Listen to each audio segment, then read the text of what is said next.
ભરૂચમાં જીવંત high tension wire તૂટતા દોડધામ મચી ગઈ। કરમાળ વાંસી રોડ ઉપર ફરી તૂટ્યો જીવંત હાઈટેન્શન લાઇનનો વાયર। ચાલુ વીજ વાયર અચાનક માર્ગ ઉપર પડતા ચાલકોમાં ભયનો માહોલ। સદનસીબે ઘટના સમયે કોઈ હાજર ન હોવાથી જાનહાનિ ટળી।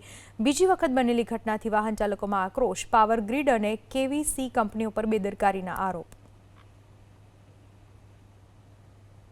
આજથી 2-3 દિવસ પહેલા કે વાંસી કરમાળની વચ્ચે જે રોડ તૂટીને વાયર તૂટીને પડેલો અને એને કેઈસીના અધિકારી દ્વારા એવું કહેવામાં આવેલું કે અમને કોઈ વાયર કાપી નાખ્યો છે।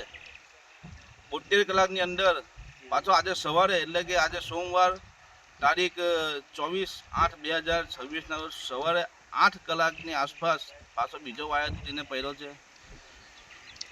પાવર ગ્રીડ અને કેઈસી દ્વારા ફક્ત ખેડૂતો અને જિલ્લા પ્રશાસનને ગેરમાર્ગે દોરવામાં આવે છે। આજ સુધી 3 દિવસ થઈ ગયા છતાં પણ કોઈ ફરિયાદ પોલીસ સ્ટેશનમાં આપવામાં આવી નથી। અમારા ધ્યાને પડ્યું નથી। અમે ફરિયાદની કોપી પણ માંગેલી છે કે ભાઈ તમે ચોરીની ફરિયાદ આપી તો અમને કોપી આપો।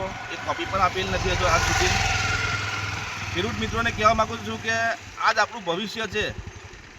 48 કલાક 72 કલાકમાં 2 વખત વાયર તૂટીને પડ્યા છે અને એની કોઈ જવાબદારી લેવા તૈયાર નથી।